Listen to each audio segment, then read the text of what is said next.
Honorable Deputy Chairman,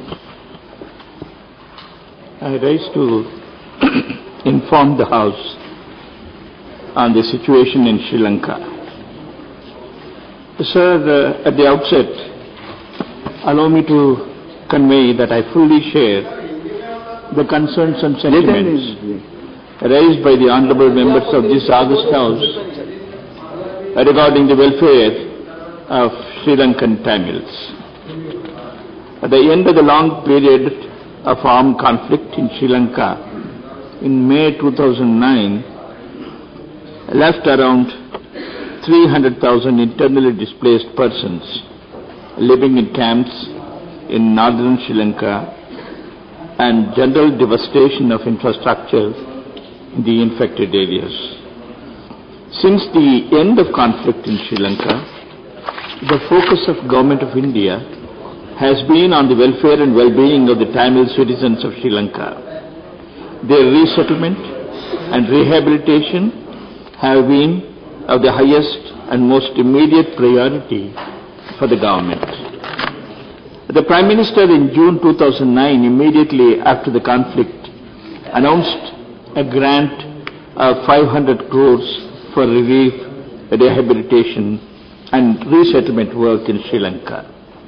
The Government of India has implemented and continues to implement a wide range of projects covering assistance projects for IDBs in the areas of housing, demining, education, connectivity, livelihood restoration, economic revival, etc. We have been informed by representatives of Sri Lankan Tamils that the tractors, seeds and agricultural implements gifted by the Government of India have greatly benefited the people in the area. India also announced the construction of 50,000 houses, mainly for IDPs in Sri Lanka. During my visit to Sri Lanka in January 2012, I handed over the first lot of completed houses to the beneficiaries at Arialai, Jaffna and Kilinochchi. These houses have been constructed under a pilot project for the construction of 1,000 houses. As of end of February 2012, a total of 365 houses had been completed. Another 370 houses completed up to roof level and 230 houses completed up to lintel level. It may also be kept in mind that construction is taking place in largely inaccessible areas, which in many cases has to be freed of mines and other explosive ordnances and cleared of jungle. In December 2011, the Cabinet approved the modalities for construction and repair of the remaining 49,000 houses. A memorandum of understanding for construction of these houses was signed between India and Sri Lanka on 17 January 2012 in Colombo. The project is expected to be completed within 3 years of commencement of work on the ground. In addition to houses, India also gifted bicycles to IDPs and handed over hospitals and schools rehabilitated under the assistance of the Government of India in the northern province of Sri Lanka. I would like to underline that it is mainly as a result of our constructive engagement with the Government of Sri Lanka and our considerable assistance program that a modicum of normalcy is beginning to return to the Tamil areas in Sri Lanka. There has also been progress given the withdrawal of emergency regulations by the Government of Sri Lanka and the conduct of elections to local bodies in the northern province of Sri Lanka. Honorable Deputy Chairman, our primary objective in all that we are doing in Sri Lanka is to ensure the welfare and well-being of Sri Lankan Tamils, including IDPs, and to assist in the reconstruction and development of areas affected by the conflict. Several honorable members of the House have raised the issue of alleged human rights violations during the protracted conflict in Sri Lanka and on the US-initiated draft resolution on promoting reconciliation and accountability in Sri Lanka at the ongoing 19th session of the UN Human Rights Council in Geneva. Concerns have been expressed by various quarters on allegations of human rights violations, including as shown in the Channel 4 documentaries. It is the responsibility of the Sri Lankan government in the first instance to investigate and inquire into them through a transparent process.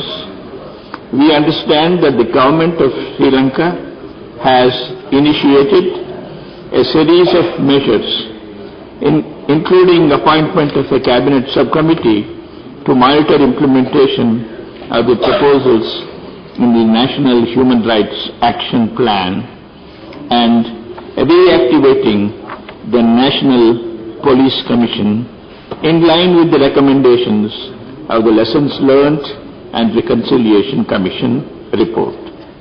Separately, the Sri Lankan Defence Authorities are reported to have appointed a court of inquiry to look into allegations of human rights violations as required by the LLRC report.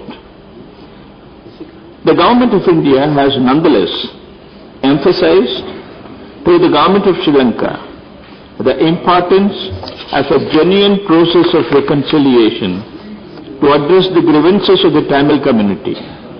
In this connection, we have called for implementation of the recommendations in the report of the LLRC that has been tabled before the Sri Lankan Parliament. These include various constructive measures for healing the wounds of the conflict and fostering a process of lasting peace and reconciliation in Sri Lanka.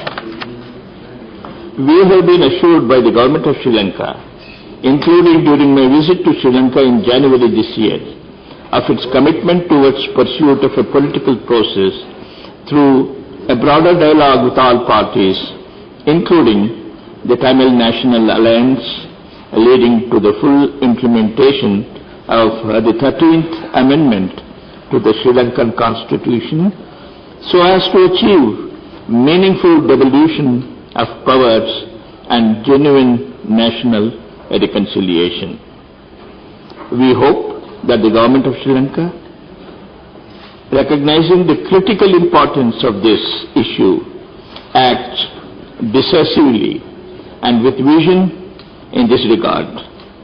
We will remain engaged with them through this process and in the spirit of partnership encourage them to take forward the dialogue with the elected representatives of the Sri Lankan Tamils. Honorable members may be aware that Sri Lankan authorities had said they would be happy to receive an all-party delegation of members of both houses of Parliament. We are working to undertake such a visit at the earliest. Honorable Deputy Chairman, sir, several members have raised the issue of a draft resolution initiated by USA at the ongoing 19th session of the UN Human Rights Council at Geneva on the issue of reconciliation and accountability in Sri Lanka. I would like to highlight here that on such sensitive issues, we will need to consider the implications of our actions carefully Any assertions on our part may have implications on our historically friendly relations with a neighboring country. We would also need to examine whether our actions will actually assist in the process of reconciliation in Sri Lanka and enhance the current dialogue between the government of Sri Lanka and the Tamil parties, including the Tamil National Alliance. As far as our position on the resolution is concerned, we are engaged with all parties in an effort to achieve a forward-looking outcome that is based on reconciliation and accountability rather than deepening confrontation and mistrust between the concerned parties. I may mention that the issue of human rights allegations against Sri Lanka is yet to come up for formal discussion at the 19th session of the UN Human Rights Council in Geneva. A view on this issue would be taken as and when the time is finalized for consideration of the draft resolution on Sri Lanka in the Human Rights Council. Honorable Deputy Chairman, sir, I therefore would like to inform this August House that our objectives, as always, continue to remain the achievement of a future for the Tamil community in Sri Lanka that is marked by equality, dignity, justice and self-respect. I may assure the House the government will bear in mind the views and sentiments expressed in this House, and once a final view is taken, government will keep the Parliament informed. Thank you.